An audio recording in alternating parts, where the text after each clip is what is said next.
slave trade, they were taken to England, they were taken to Belgium, they were taken to Denmark, they were also taken to America and many other nations.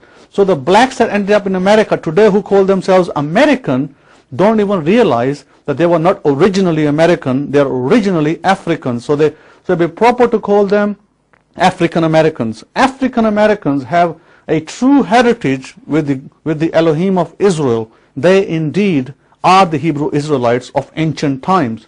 How do we know that? How can I prove that? Very easy. From the very same scriptures I hold in my hand, the Bible. If we look at Hosea chapter 11 verse 11, it says that they will tremble out of Mitzrayim. Now this is out of the AFNHSS Bible I hold in my hand.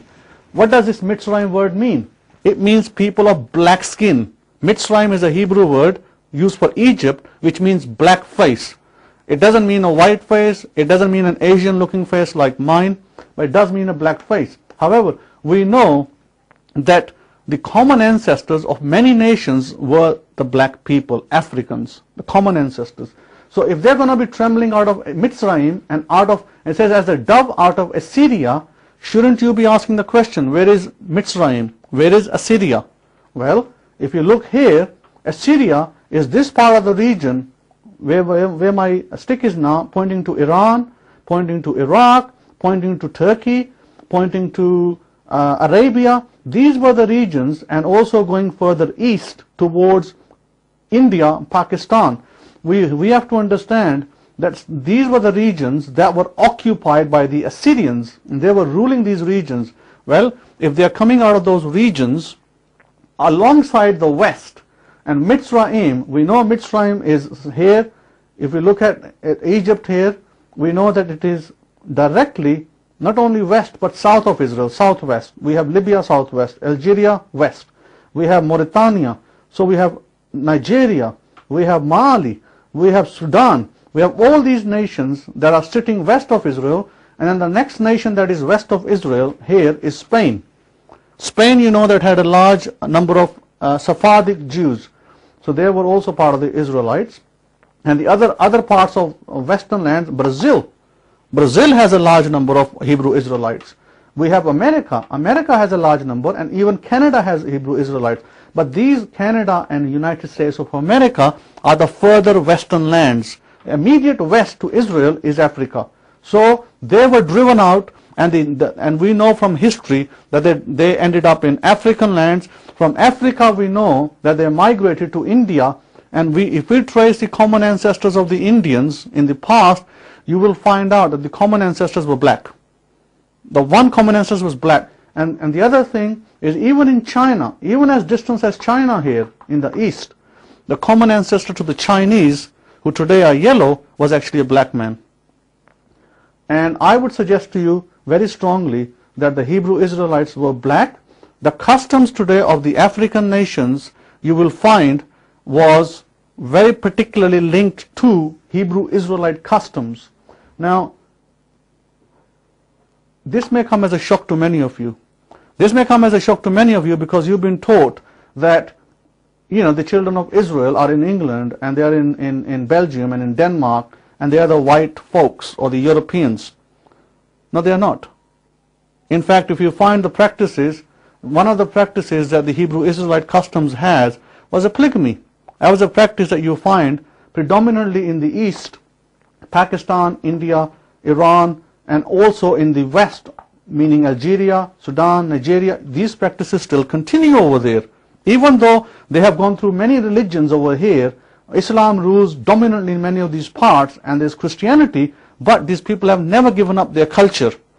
The Nigerians, for instance, Christians, don't stop having two wives. They still have two wives, many of the people. Even though the Western Europeans reject the idea of having two wives, and they want monogamous single relationships, you find that the Western people, including the American people, are stuck in their monogamous past, which was from the Romans and from the Greeks. And the past, not only from the Romans and the Greeks, that one attribute shows us that it was also a common habit of the Grecians to have a wife and have a boyfriend. They were into homosexuality as well. So we find the same situation in England, in America. Today homosexuality is given the thumbs up. People are happy with homosexuality. They're not happy with polygamy. Why? Because these people were never part of the Hebrew Israelites. They kept their customs, and they still sneer at the customs of Hebrew Israelites. Hebrew Israelites, on the other hand, they don't have a problem with single marriages or dual marriages. Why? Because they were Hebrew Israelites. These are part of the laws of the Bible. When a brother dies, then the living brother has to take on the widow to give her sons. Where is the widow going to go? If the widow doesn't get taken over by the son as a wife, as a second wife, where is she going to go? There was no social security system. There was no support system for them. And the divorcee, where were the divorcees going to go? Today the divorcees in the West can get social security. The widows can get social security. Nevertheless, these customs that still inhabit these areas of the east and the west of Israel, you must understand that they tell us something about these people's culture and ancient lands. For instance, if you go to Ghana today, down here, you will find that the Ghanaians have a tribe called the Ashanti. The Ashanti tribe are from an area they identify in Israel called Ashan. Ashan is a Hebrew word that means smoke, and it relates to the burning. Why? Because when the Jerusalem was burning, these people left Israel and they ended up in these African regions.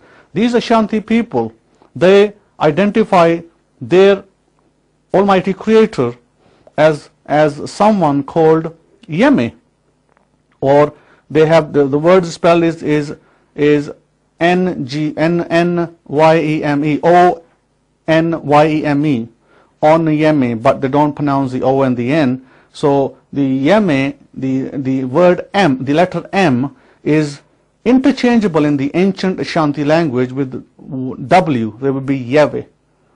Yahweh is a term for Yud-He-Vav-He, which many people pronounce like myself, Yahweh. Some of you pronounce as Yahuwah. However, that tells us something about the Ashanti people in Africa. Ashanti people are Hebrew people. They still have the custom of the woman separating after for the menstruation period, 7 days. They still have the custom of circumcising their children. But show me these customs in the Americans. Show me these customs in the British people. You won't find them. They don't exist. Because these people in the British Islands, in the American Islands, the people who are today Americans, I'm talking about the Caucasians, white people, they're quite happy to live monogamous lives, and they're quite happy to live in non-religious lives, such as women don't have to separate, they don't like getting circumcised. These were Hebrew customs, and these customs are despised in the West. Yet these customs are not despised in the East, in Pakistan, in Iran, in all these other countries. Whether the people are Muslim or not is irrelevant. Even if they were not Muslim, they don't really care. They will still circumcise their children. So we know from biblical history, if you go to Hosea 11:11, Hosea 11:10, these people who are coming as trembling from the West are no other than the Hebrew black people. So my friends, if you look at Isaiah chapter 11 verse 11, where Yahweh talks about bringing them out the second time, Yahweh says very clearly what lands He's calling them out of. He talks about the land of Mitzrayim, talks about Assyria. He doesn't say, I'm going to call you out of England. But I know that there are Hebrew Israelites in England, in small numbers. There are Hebrew Israelites in America, possibly in larger numbers, being the black people, and the black people who are mixed in with other people in America. So, yes, Hashem, He will call many people out. Yes, He will.